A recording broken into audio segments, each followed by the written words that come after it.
Assalamualaikum warahmatullahi wabarakatuh. Alhamdulillahi rabbil alamin.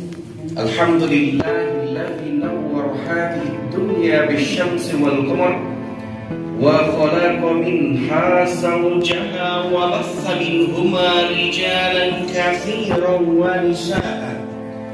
Wattaqullaha alladzi tasaaluna bihi wal arham.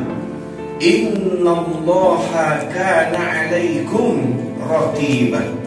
Asyhadu an la ilaha illallah wa asyhadu anna Muhammadan 'abduhu wa rasuluhu sallallahu alaihi wasallam.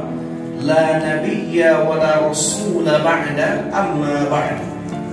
Bapak-bapak, ibu-ibu, hadirin hadirat, mudah-mudahan kita yang senantiasa mendengarkan kajian agama, kita yang senantiasa meramaikan rumah-rumah Allah, mudah-mudahan keistiqomahan tersebut tak hanya berlangsung di tahun kemarin, mudah-mudahan di tahun baru Hijriah ini kita semakin istiqomah di jalan Allah. Amin amin ya rabbal alamin. Baiklah Bapak Ibu sekalian dimuliakan oleh Allah. Jadi sebelum memulai kajian, aku pribadi mohon maaf. Jadi yang memang benar-benar lupa, boleh berjanji sama Pak Kari tadi malam untuk misi kajian risiko siap solat subuh, baru mau tekan kalau kajian kini yang boleh Masjidil Salam boleh. Jadi aku mohon maaf yang sebesar-besarnya, aku baru barang ke kamari setelah melaksanakan solat subuh kita. Biasanya kan sebelum azan aku barang ke ketika kurang azan aku barang ke kamari gitu. Kan itulah mohon maaf yang sebesar-besarnya. Sempat lo telepon Bu Ade tadi untuk mengambil penugas masa ini. Jadi maafkan ibu sekalian. Mohon maaf. Baik, Ustaz, apa yang akan kita bahas kini Ustaz? Insya Allah pada kesempatan yang mulia ini kita akan membahas tentang suatu tema yang berhubungan dengan suatu amal ibadah yang kalau kita laksanakan, ini dalam hadis yang diriwayatkan oleh Ummu Habibah, kita mendapatkan istiqamah di surga. Apa amalan tersebut Ustaz? Yaitu salat sunnah rawatib. Insya Allah nanti kita akan membahas apa itu salat sunnah muqayyad, apa itu salat sunnah mutlak, macam-macamnya, kemudian syarat-syaratnya, waktunya dan lain sebagainya. Karena banyak pertanyaan, Ustaz, apa itu salat sunnah mutlak Ustaz? Salat sunnah tasbih, salat sunnah hajah, salat sunnah taubah dan lain sebagainya. Apakah itu dikategorikan salat sunnah muqayyad atau salat sunnah mutlak? Itu yang akan kita bahas Bapak Ibu sekalian.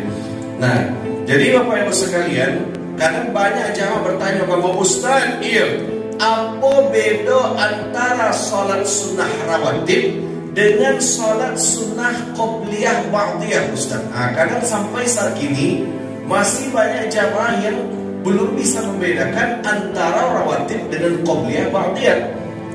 Kan itulah Bapak Ibu sekalian, mudah-mudahan lapeh dari kajian ko bertambah pemahaman kita, semakin semangat kita dalam melaksanakan ibadah. Amin amin ya rabbal alamin. Jadi mohon maaf, memang makto lagi sambung-sambung ini kini Bapak Ibu sekalian. Itulah karena baru jago lalu alhamdulillah. Insyaallah. Ustaz, apa itu salat sunnah rawatib? Jadi perhatikan Bapak Ibu sekalian, salat sunnah rawatib itu merupakan satu-satunya salat sunnah yang memang ini berhubungan dengan salat wajib. Di antara salat-salat sunnah yang lain, itu merupakan salat sunnah yang memang ini tutup rawatib. Apa arti rawatib? Itu rawatib sebenarnya diambil jamak dari ratib. Contohnya ada namanya, kalau kita bahasa Indonesianya tertib. Kalau tertib itu bahasa sebenarnya arti itu. Adik-adik, katanya kita masuk lokal dalam keadaan tertib ya. Berarti ketika anak tadi masuk ke dalam lokal dalam keadaan tertib, berarti ini dalam keadaan berbaris-berbaris, bersusun-susun, teratur. Betul tak Bapak Ibu sekalian? Nah, ratib itu jamaknya tartib. Tartib berarti salat yang banyak, yang berurutan, baik dilaksanakan sebelum maupun setelah melaksanakan salat fardu. Dan itu satu-satunya salat sunnah yang memang fungsinya adalah pelengkap dan penyempurna pahala dari salat wajib. Nah, kini timbul pertanyaan, Ustaz, apa saja fadilah dari solat sunnah rawatib Bapak Ustaz? Banyak di antara jamaah yang mungkin tidak mengetahuinya, Pak. Kita sering melaksanakan solat sunnah, kita solat sunnah rawatib sebelum pulang. Tapi banyak yang tak tahu itu pahala. Dalam hadis yang diriwayatkan oleh Ummu Habibah, istri Rasulullah, apa kata beliau? Ambo pernah mendengar Rasulullah SAW bersabda, kata Rasulullah, "Man shalla 12 rak'atan fil yaumi wal laili." Barang siapa di antara kalian yang salat 12 rakaat setiap harinya, bunyalahu bihinna baitan fil jannah. Dibangunkan istana megah baginya di surga. Lalu dilanjutkan dalam hadis riwayat Abu Dawud, yang 12 rakaatku yang masih Ustaz, 2 rakaat sebelum subuh. Nah, jadi sabananya perhitungannya pokok sabananya diambil dari zuhur, tapi yang mau menghitungnya dari zuhur. Kalau seandainya kita menghitung dari zuhur, arba'an qabla zuhri, 4 rakaat sebelum zuhur. Kemudian rak'ataini ba'daha, 2 rakaat setelah zuhur. Kemudian rak'ataini ba'dal maghrib, 2 rakaat setelah salat maghrib. Kemudian rak'ataini ba'dal isya, 2 rakaat setelah salat isya. Dan yang terakhir rak'ataini qabla al-fajr, 2 rakaat sebelum fajar, sebelum subuh. Tapi kalau mungkin ibu sekalian dan seperti yang punya mungkin lebih senang menghitungnya sejak sebelum subuh. Coba kita ulang balik ibu sekalian. 2 rakaat sebelum subuh, 4 rakaat sebelum zuhur, 2 rakaat setelah zuhur, 2 rakaat setelah maghrib, 2 rakaat setelah isya. Coba bayangkan Bapak Ibu sekalian, ketika Ummu Habibah mendengarkan hadis tersebut, apa kata beliau? Laqad azamtu alla atrukaha hatta tul hayati. Ambo berjanji, bersumpah, tak akan pernah meninggalkan sholat sunnah rawatib sepanjang hidup kamu. Masya Allah. Bayangkan saja Ibu sekalian, seorang istri Rasulullah yang lah dapat jaminan surga. Kalau seandainya di komplek perumahan bawah, ikolah tinggal di komplek perumahan elit itu di surga. Nah, kemudian masih ingin untuk melaksanakan sholat sunnah rawatib, mengharapkan istana megah baginya di surga. Ini yang mau ingin tanya ke Bapak Ibu sekalian, terutama ibu-ibu. Ada di antara ibu yang jadi istri Rasulullah di surga? Ustaz, ada yang jadi jadi kami tak ada istri Rasulullah. Ada jaminan kita masuk surga? Belum tentu. Bahwa kualitas ibadah itu apakah lah sebagus istri Rasulullah Ummu Habibah? Jawabannya belum tentu. Nah, berarti kita harus lebih semangat untuk melaksanakan sholat sunnah rawatib. Ustaz, apa pahala sholat sunnah rawatib mendapatkan istana megah bagi kita di surga? Kini timbul pertanyaan, Ustaz,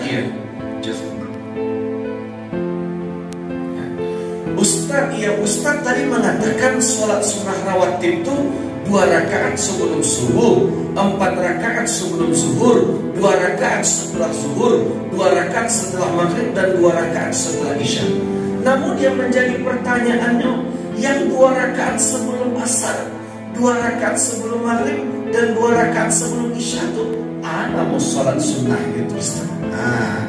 Banyak jamaah yang bertanya Bapak Ibu sekalian, Ustaz yang 2 rakaat sebelum asar itu apa Ustaz? Padahal kami aja melakukan. Kalau sebelum maghrib jadilah mungkin waktunya sempit, tapi yang sebelum 2 rakaat sebelum isya aja juga melakukan. Itu adalah mau sholat sunnah itu Ustaz.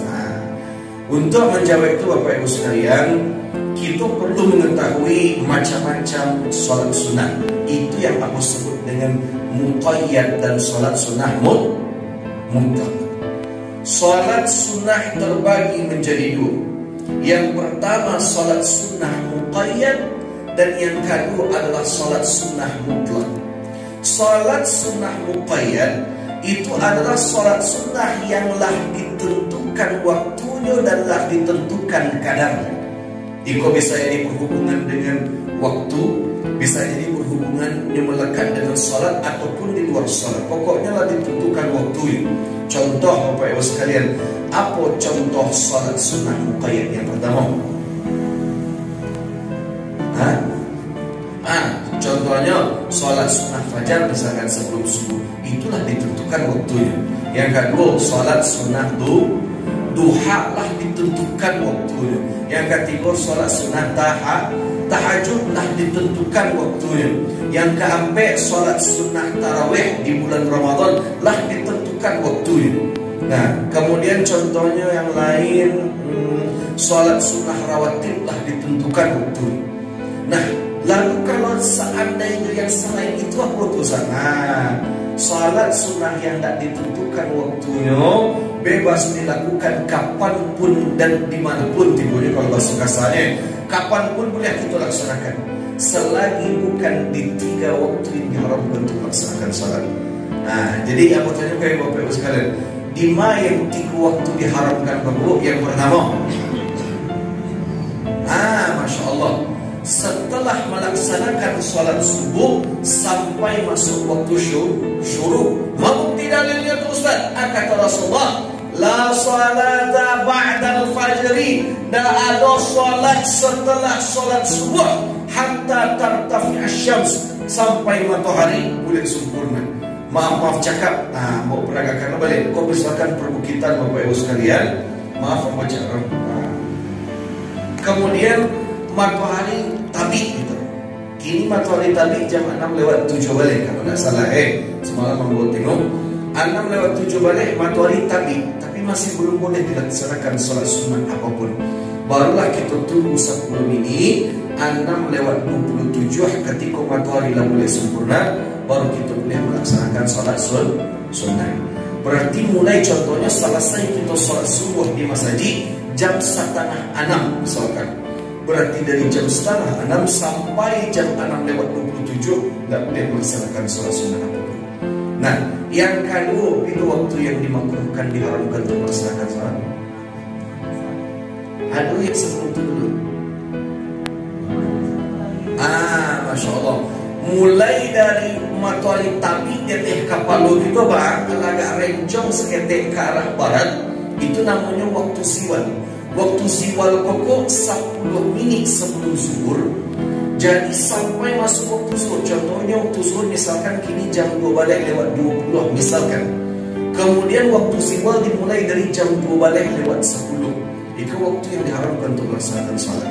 Dan yang ketiga, sebagaimana kita ketahui, setelah salat asar. Nah, dalilnya tu Ustaz, wala salata ba'dal asri, tak ada salat setelah salat asar hatta taghiba syams, sampai matahari hilang tenggelam sempurna. Ibaratkan, maaf aku peragakan balik, ibu kalau seandainya jalan-jalan ke Pantai Padang, dia cuma sekedar selfie-selfie. Coba ibu kalau jalan ke Pantai Padang tu perhatikan, itu kalau matahari lah tabanan setengah bapak ibu sekalian, itu ada melaksanakan salat apapun. Lah matahari tenggelam 3/4, alun azan apapun, alun ada melaksanakan salat sunnah apapun. Baru ketika matahari lah tenggelam sempurna, lah hilang garis-garis merah dari pandangan manusia, barulah azan maghrib dikumandangkan. Lah tenggelam matahari itu, azan maghrib dikumandangkan. Berarti lah boleh kita melaksanakan salat sunnah. Nah, ini pertanyaannya, kalau salat sunnah muqayyad lah ditentukan waktunya, tapi selain salat sunnah, selain itu disebut dengan salat sunnah mutlak. Apa itu salat sunnah mutlak? Salat sunnah yang boleh dilakukan kapanpun dan dimanapun, selagi bukan di 3 waktu tadi. Contoh salat sunnah mutlak. Masya Allah, seperti sholat sunnah istikharah, sholat sunnah taubah, sholat sunnah hajjah, sholat sunnah wudu, sholat sunnah tahiyatul masjid, dan sebagainya. Walaupun beberapa ulama kita ada yang mengatakan ada 2 sholat yang ini tutup anti kebal hukum. Ada 2 sholat sunnah yang kebal hukum. Ada 2 sholat sunnah Ustaz, sholat sunnah tahiyatul masjid dan sholat sunnah wudu bisa dilaksanakan walaupun di waktu-waktu yang diharamkan tadi. Tapi aku pribadi lebih memilih pendapat yang itu. Jadi kapanpun misalkan ibu masuk, walaupun di waktu siwal, ibu masuk ke dalam masjid, silakan laksanakan sholat sunnah tahiyatul masjid. Nah, jadi intinya adalah apapun sholat selain itu disebut dengan sholat sunnah mutlak. kembali kepada kita yang sebelum tadi, berarti 2 rakaat sebelum asar, 2 rakaat sebelum maghrib, 2 rakaat sebelum isya, ini disebut dengan salat sunnah mutlak. Nah, tapi salat sunnah mutlak tentu ada macamnya. Nah, itulah yang disebut dengan salat sunnah qabliyah. Nah, jadi aku yakin mungkin Bapak Ibu sekalian agak panjang timur risiko itu. Lalu apa bedanya antara rawatib dengan qabliyah, Ustaz? Jadi kalau secara sederhananya, semua salat rawatib itu merupakan bagian dari qabliyah dan ba'diyah. Tapi tidak semua ba'diyah dan qabliyah merupakan bagian dari salat sunnah rawatib. Salat sunnah rawatib yang merupakan qabliyah dan ba'diyah apa itu Ustaz? Apa arti qabliyah dulu? Salat sunnah sebelum salat fardu. Kalau ba'diyah berarti salat sunnah setelah salat fardu.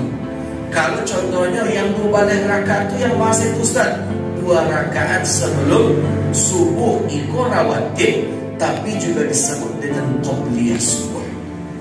Ada juga namanya 4 rakaat sebelum zuhur, ini bisa juga disebut dengan qabliyah sebelum zuhur. Atau bis itu 2 rakaat setelah zuhur, 2 rakaat setelah zuhur termasuk rawatib dan merupakan salat sunnah ba'diyah. Ada juga 2 rakaat setelah maghrib, 2 rakaat setelah maghrib itu rawatib dan merupakan ba'diyah. Dan yang terakhir 2 rakaat setelah isya itu merupakan rawatib sekaligus ba'diyah. Tapi tidak semua rawatib, tidak semua qabliyah merupakan rawatib. Contohnya yang 2 rakaat sebelum asar, 2 rakaat sebelum maghrib, 2 rakaat sebelum isya. Bukti dalilnya ada salat sebelum asar, Bapak Ibu sekalian. Dalam suatu hadis yang diriwayatkan oleh Abu Dawud, apa kata Rasulullah? Rahimallahu imra'an, sesungguhnya Allah merahmati seseorang, man shalla arba'an qabla al-asr. Barang siapa Allah merahmati seorang di antara kalian yang salat 4 rakaat sebelum asar. Bahkan dalam riwayat yang lain, aku tidak tahu itu hadis riwayat yang mana, apa kata Rasulullah? Rahimallahu imra'an, Allah merahmati seseorang, man shalla arba'an qabla zuhur wa arba'an qabla al-asr. Barang Allah merahmati seorang di antara kalian yang salat 4 rakaat sebelum zuhur dan 4 rakaat sebelum asar. Kalau yang sebelum maghrib itu Ustaz, rahimallahu imra'an, Allah bukan sallu rak'ataini qabla al-maghrib, salatlah kalian 2 rakaat sebelum maghrib. Tapi Rasulullah kemudian melanjutkan, wala tattakhidhuha sunnatan, tapi ingat jangan dijadikan kebiasaan. Jadi kalau 2 rakaat yang sebelum maghrib, Rasulullah kadang melakukan, kadang meninggalkan. Nah, tapi kalau yang 2 rakaat sebelum isya, nah Rasulullah melakukan. Jadi untuk yang 2 rakaat sebelum maghrib, kadang Rasulullah lakukan, kadang tidak, karena waktunya sampai, Bapak Ibu sekalian. Nah, jadi kalau dia bertanya, Ustaz, ya kan tidak ada sholat sunnah rawatib, tidak ada rawatib sebelum asar. Ustaz, memang rawatib tidak ada sebelum asar, tapi qabliyahnya ada. Nah, berapa rakaat Ustaz? Bisa 2 rakaat, bisa 4 rakaat. Nah, karena itulah Bapak Ibu sekalian, jadi untuk sholat sunnah rawatib memang yang 2 balik itu saja. Kini timbul pertanyaan, Ustaz, iya, kok pertanyaan sejak dari dulu Ustaz menggantung di hati aku, Bu, sholat sunnah rawatib qabliyah sebelum subuh itu sama tuh Bapak Ibu dengan fajar Ustaz? Kalau menurut Bapak Ibu sekalian, 2 rakaat sebelum subuh rawatib sama tidak dengan sholat sunnah fajar atau berbeda? Nah, jumhur ulama mengatakan sama saja. Jadi sebenarnya sholat sunnah fajar kok nama lain dari sholat sunnah rawatib sebelum subuh. Nah, sholat sunnah rawatib sebelum subuh nama lain dari sholat sunnah fajar. Itu pendapat jumhur dan yang pribadi aku pakai. Nah, membukti dalil samunya itu Ustaz, karena sama-sama 2 rakaat, sama-sama dilaksanakan setelah azan, sama-sama dilakukan sebelum sholat subuh. Jadi ibu kalau seandainya waktu mepet bu, cukup laksanakan salah satu. Sengaja aku salat sunnah fajar 2 rakaat karena Allah Ta'ala. Allahu Akbar. Ceramah Ustaz Abdul Somad itu mengatakan kita niat fajar otomatis telah dapat pahala fajar. Apa pahala salat sunnah fajar lo? Masya Allah, khairun minat dunia wa ma fiha. Lebih besar daripada dunia beserta isinya, dan otomatis telah langsung dapat pahala salat sunnah rawatib. Apa pahala salat sunnah rawatib tadi Bapak Ibu sekalian? Masya Allah, dibangunkan istana megah baginya di surga. Tapi ada kok pendapat yang kedua, dan banyak juga jamaah kita yang memakainya. Apa pendapat yang kedua tu Ustaz? Pendapat yang diriwayatkan, pendapat yang diambil dari pendapat Imam Al-Ghazali. Akan tu Imam Al-Ghazali, rawatib sama qabliyah sebelum subuh itu berbeza. Tak sama. Apa bedanya? Yang pertama, niatnya berbeza. Kalau salat sunnah fajar, apa niatnya? Sengaja aku salat sunnah fajar 2 rakaat karena Allah. Kalau salat sunnah rawatib, sengaja aku salat sunnah qabliyah bisa 2 rakaat karena Allah, atau sengaja aku salat sunnah rawatib 2 rakaat karena Allah. Niatnya berbeza, otomatis pahalanya berbeza. Pahala berbeza. Fajar lebih besar daripada dunia beserta isinya. Rawatib istana megah baginya di surga. Dan perbedaan ketiga, jumlah rakaatnya berbeza. Kalau fajar hanya 2 rakaat, kalau rawatib pada total dari itu 2 balik rakaat. Jadi sebenarnya pendapat maupun yang kita pakai rancak yang mengatakan sama, laksanakan salah satu. Tapi kalau misalnya beranggapan berbeda, maka laksanakan kedua-duanya. Sebelum kita lanjut, ada pertanyaan dulu dari Bapak Ibu sekalian, silakan. Ibu-ibu ada yang ditanyakan, silakan ibu-ibu sekalian. Kalau nak lanjut sekali lagi. Iya. Antara azan dengan qomat. Ustaz, salat sunnah antara azan menuju iqamah itu salat sunnah Ustaz. Sebenarnya kalau ditanya ada tak salat antara azan dengan iqamah, jawabannya banyak. Itulah contohnya seperti rawatib itu dilaksanakan antara azan dengan iqamah. Salat sunnah wudu, contohnya kalau yang salat sunnah rawatib itu yang muqayyadnya lah ditentukan memang dilaksanakan antara azan menuju iqamah. Kalau solat sunnah rawatib tentu tidak akan sah dilakukan sebelum azan, karena harus ditunggu masuk waktu solat dulu. Allahu Akbar, Allahu Akbar. Azan zuhur harima. Selesai orang azan zuhur, kita solat subuh 2 rakaat. Lah selesai orang azan zuhur,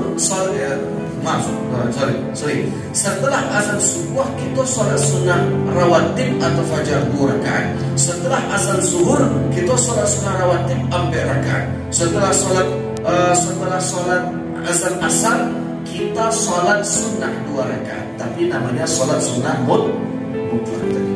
Itu yang dilaksanakan setelah antara azan iqamah. Tapi kalau yang muqayyadnya banyak, contohnya tahiyatul masjid bisa Bapak Ibu sekalian datang ke masjid setelah orang azan, laksanakan tahiyatul masjid, laksanakan sholat sunnah wudu, laksanakan sholat sunnah hajat, laksanakan sholat sunnah duha. Banyak kalau yang mutlaknya. Tapi kalau yang muqayyad, salah satunya sholat sunnah rawatib. Itu yang betul. Ada pertanyaan lain dari Bapak Ibu sekalian? Silakan. Silakan. Tempat melaksanakan sholat sunnah rawatib di masjid atau di rumah? Masya Allah. Ustaz, iya. Kalau kami ingin melaksanakan rawatib, marancaknya itu Ustaz di masjid atau di rumah? Di marancaknya kira tu. Kalau Rasulullah Sallallahu Alaihi Wasallam melaksanakan sholat sunnah rawatib, lebih banyak di rumah atau masjid? Di rumah sama nanya. Orang-orang Rasulullah pada kira masjid. Ustaz mengatakan Rasulullah sholat sunnah rawatib di rumah. Tapi aku tengok apa-apa sama Ustaz laksanakan sholat sunnah rawatib di masjid. Berarti apa justru Ustaz itu munafik. Masya Allah. Banyak mengatakan begitu. Tidak mulia melakukan maka begitu. Kalau dibandingkan antara wajah Rasulullah, ya jauh lah. Rasulullah Sallallahu Alaihi Wasallam melaksanakan sholat sunnah rawatib di rumah. Tidak akan ada sahabat yang menguji di belakang Rasulullah. Tapi cuba kalau Bapak Ibu sekalian, mari sama-sama kita sholat sunnah rawatib 12 rakaat setiap harinya. Apa kata Rasulullah? Barang siapa di antara kalian yang sholat 12 rakaat setiap harinya, bunyalahu baitan fil jannah, dibangun istana megah baginya di surga. Kata ibu-ibu, Ustaz, insyaAllah kami siap untuk melaksanakan sholat sunnah rawatib. Siap sholat isya, jamaah tagak salahnya. Ambo bantai pulang. Kata jamaah, Ustaz Zaki itu mengicik dia banyak juga rawatib ini Ustaz rawatib. Padahal apa bisa jadi sholat rawatib di rumah. Jadi boleh kok kita melaksanakan rawatib di masjid dengan tujuan menghindari fitnah itu saja. Nah, tapi kalau ditanya mana lebih afdal, rajak sholat sunnah di rumah. Sebagaimana dalam hadis Rasulullah, kata Rasulullah, "Sallu ayyuhan nas, salatlah kalian wahai para manusia, fa inna afdalas salati salatul mar'i fi baitihi." Karena sebaik-baik salat itu adalah salat yang dilakukan di rumah, illal maktubah, kecuali salat wajib. Ada pertanyaan dari Bapak Ibu sekalian? Silakan.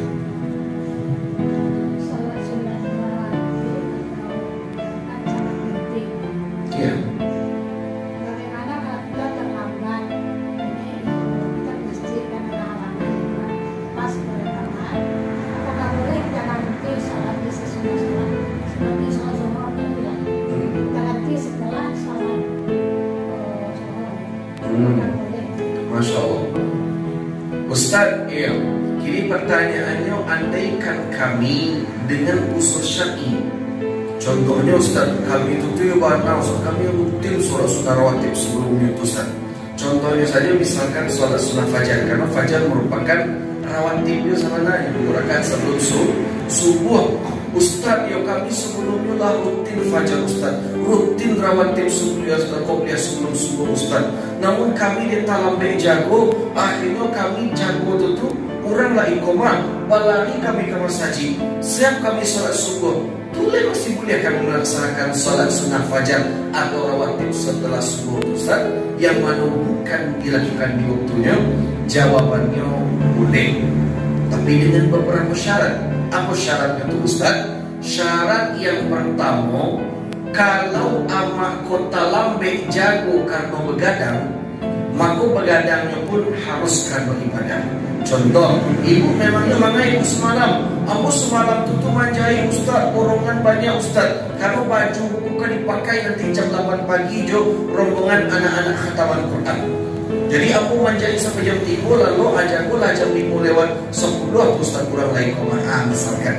Makanya mulia melaksanakan sholat sunnah fajar setelah sholat subuh. Baru itu karena mencari nafkah itu merupakan ibadah. Tapi kalau ada abang-abang mananya, emangnya mana abang semalam begadang? Aku video call mau jadi cewek kamu Ustaz. Video call dia cewek lah, macam itu. Nah, kalau jadi maksudnya syarat yang kedua, inyo mulia melaksanakan sholat sunnah fajar atau rawatib di luar waktunya dengan ketentuan inyolah rutin melakukan rawatib sebelumnya. Rutin 2 rakaat sebelum subuh rutin, 4 rakaat sebelum zuhur rutin, 2 rakaat setelah zuhur rutin. Pokoknya rutin. Nah, kemudian karena usul syar'i akhirnya tertinggal, boleh mengganti. Kemudian yang ketiga, khusus untuk melaksanakan salat yang di waktu yang diharamkan, itu tidak boleh dilaksanakan langsung setelah salat subuh. Bahkan tidak boleh langsung setelah subuh Ustaz.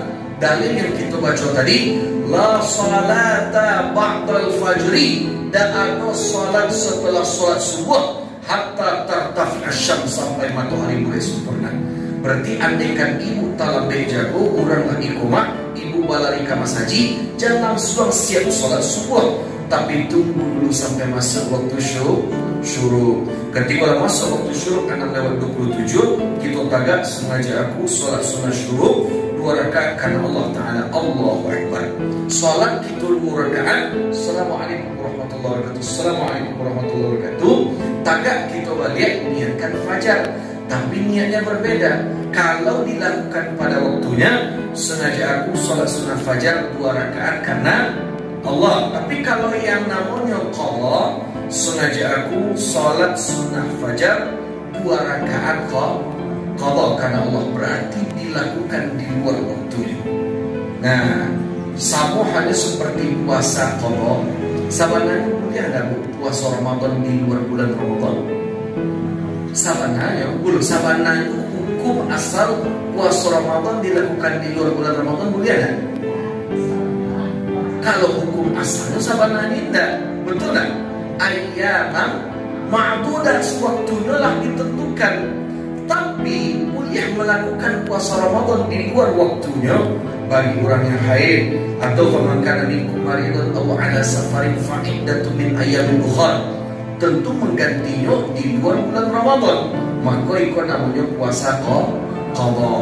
Nah, itu syarat berikutnya. Jadi syaratnya ini begadang karena ibadah, dan yang kedua ini memanglah rutin sholat sunnah rawatib fajar sebelumnya, dan yang ketiga dilaksanakan bukan setelah sholat subuh langsung, tapi tunggu masuk waktu syukur. Ada pertanyaan lain Bapak Ibu sekalian? Silakan.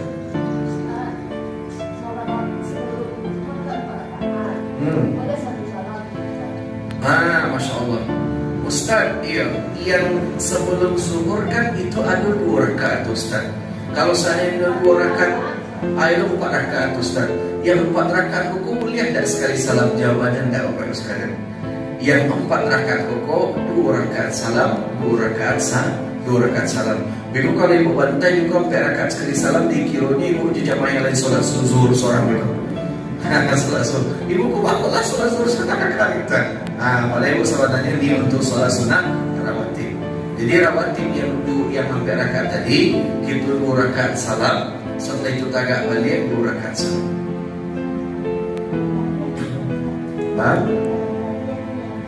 Boleh. Ustaz, kalau sholat sunat tarawih Ustaz, kalau sholat sunat tarawih ada 2 cara. Kalau cara yang lebih masyhur dan dalilnya lebih banyak, itu yang rakaatain salam, 2 rakaat salam, 2 rakaat salam. Tapi dalam hadis yang diriwayatkan oleh Sayyidah Aisyah pernah mencari Rasulullah sholat sunat rawatib 4 rakaat salam. Kalau mau boleh tahu risiko 4 rakaat salam atau 2 rakaat salam? 2 rakaat salam. Contohnya masjid yang aku tahu itu seperti masjid Nurul Huda Panganan, itu masih 4 rakaat salam. Sisanya masih Jami Mendiangin, dulu 4 rakaat salam, ini pula 2 saja. Sebenarnya tidak ada masalah, baik itu 2 ataupun sampai 1 rakaat salam, tidak ada masalah di situ. Ada pertanyaan saya?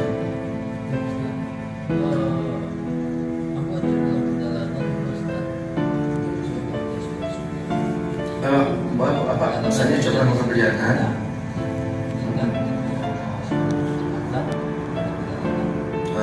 Insya Allah.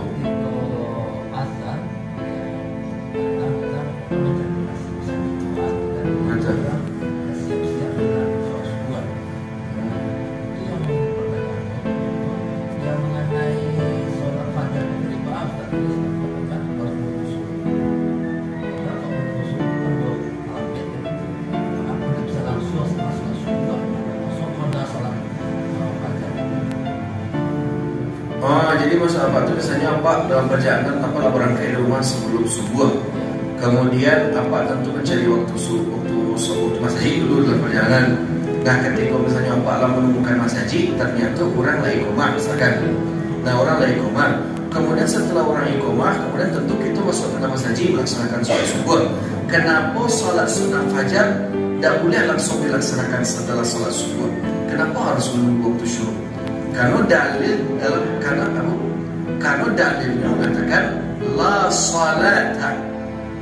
La kalau dalam bahasa Arab itu bisa bermakna la nafi, bisa yang kedua bermakna la naqis.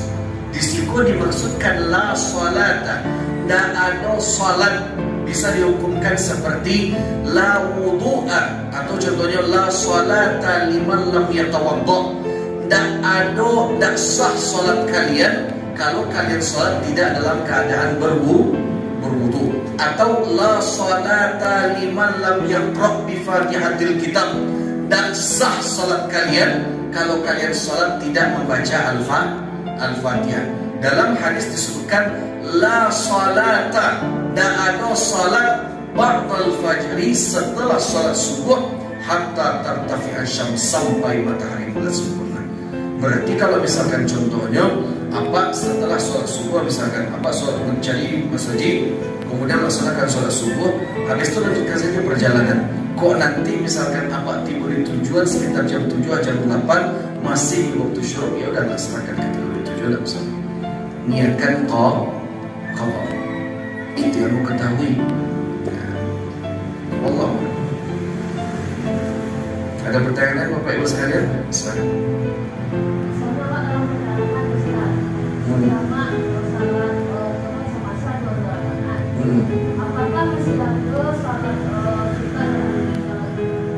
Nah, Masya Allah, sebagaimana dalam pembahasan kita mengenai sholat jamak dan sholat qasar, jamak terbagi menjadi dua. Yang pertama jamak takdim, dan yang kedua jamak takhir. Kalau jamak takdim, misalnya Bapak Ibu sekalian ingin memilih melaksanakan jamak takdim. Kalau kita ingin melaksanakan jamak takdim, berarti dilaksanakan di waktu zuhur atau di waktu asar? Di waktu zuhur. Di antara syarat sah jamak takdim itu yang pertama, itu dilaksanakan di waktu sholat yang pertama, dilaksanakan di waktu zuhur. Yang kemudian syarat yang kedua, sholat zuhur yang pertama kita lakukan. Tidak boleh jamak takdim kemudian asar kita lakukan, tidak boleh. Tidak sah sholat jamak takdim, yang zuhur kita lakukan dulu. Syarat yang ketiga, itu niatnya mesti dilakukan ketika waktu zuhur. Dan syarat yang keempat, wajib mualah di situ. Wajib mualah kau berarti Ustaz bersegera. Salat zuhur, setelah salam langsung kita salat asar. Berarti para lama jeda antara salat zuhur dengan takbiratul ihram salat asar itu Ustaz, tidak boleh lebih dari 2 rakaat salat. Kalau ibu biasanya salat 2 rakaat, contoh kayak tahiyatul masjid, barang ini biasa gitu. 3 sampai 5 menit lah gitu. Nah berarti 3 sampai 5 menit tidak boleh lebih dari itu.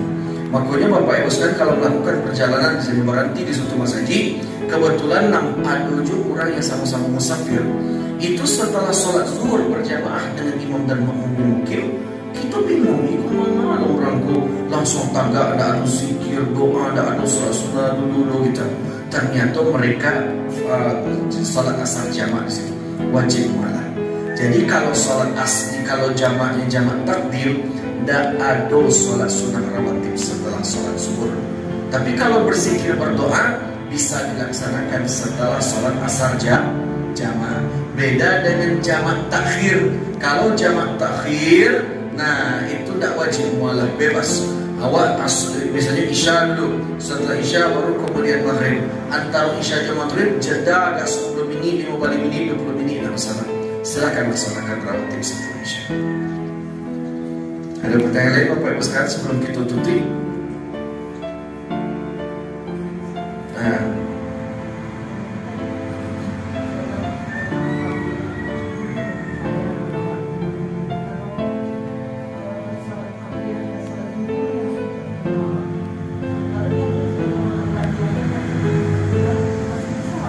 Laksanakan setelah ba'diyahnya.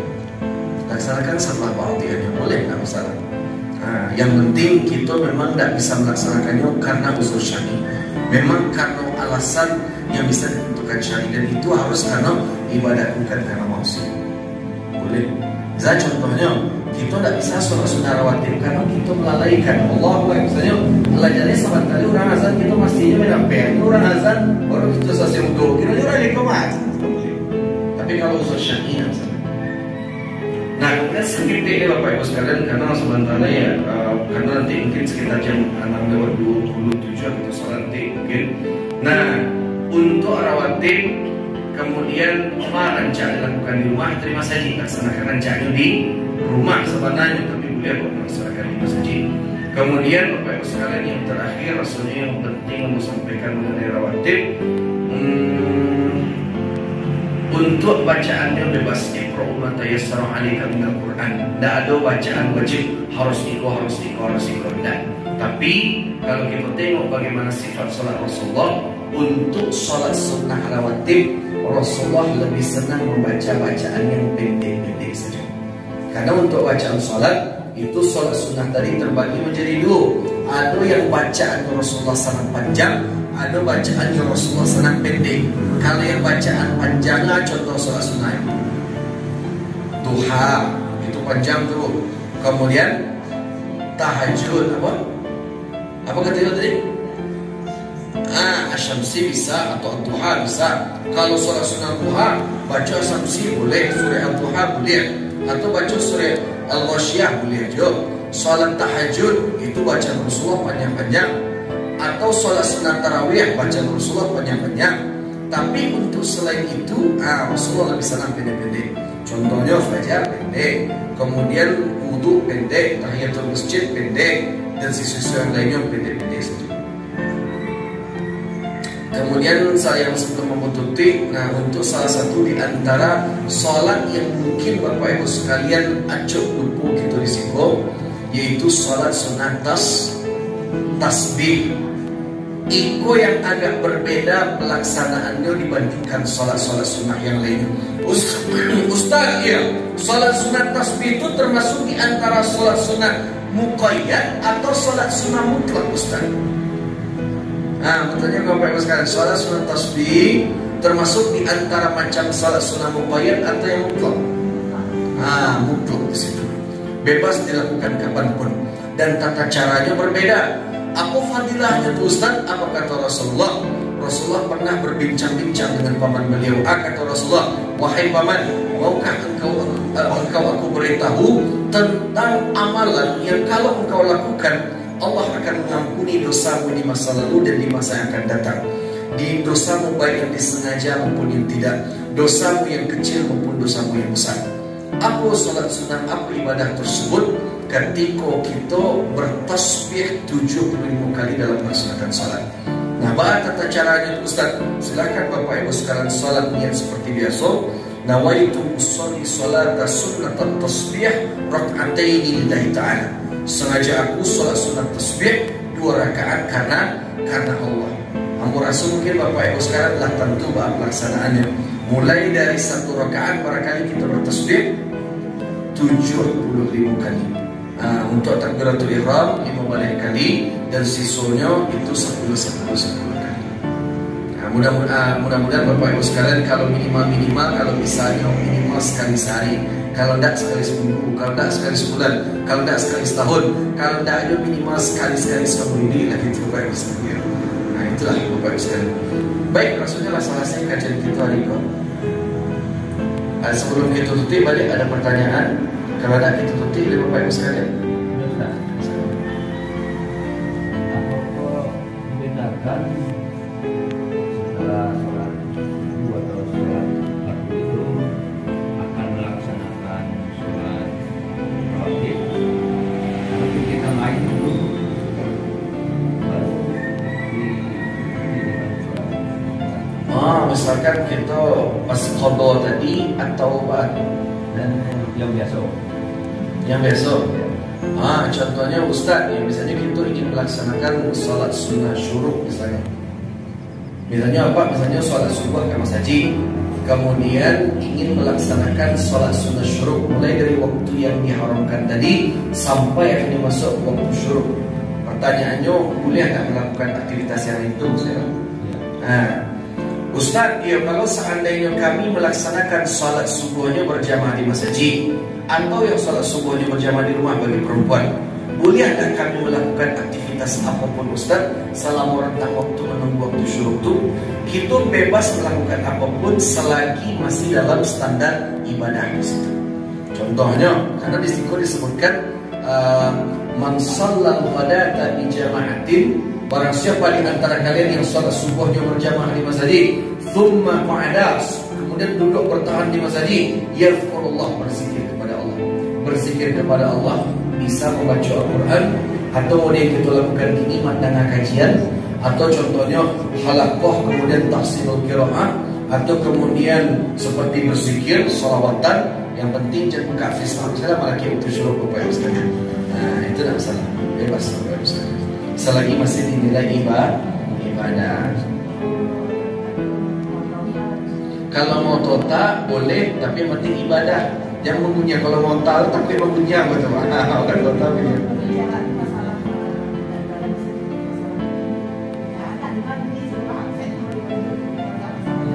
Nah, kalau yang bukan masalah ibadah dan bukan masalah maksiat, berarti tipunya suatu yang perkara mubah saja boleh dilakukan. Nah, pada Rasulullah mengatakan yadhkurullah, hendaknya perkataan tadi atau ibadah perbuatan tadi itu sesuatu yang bisa membuat kita mengingat Allah. Takutnya nanti ketika misalkan kita melakukan suatu perkara yang sifatnya mubah, bukan ibadah, bukan maksiat, hilang fadilah sholat sunnah fajar, sholat sunnah rawat, sholat Allah. Aja ibadah saja. Mau kita gini, walaupun kita mau total gini Bapak, tapi masih dinilai sebagai sebuah ibadah, masih bagian dari kajian. Baiklah, apa yang bisa dilakukan oleh Allah itu bentuknya kita telah masuk waktu syurut 2 minggu lagi. Mungkin hanya itu saja bisa aku sampaikan. Bila itu firman hidayah. Assalamualaikum warahmatullahi wabarakatuh.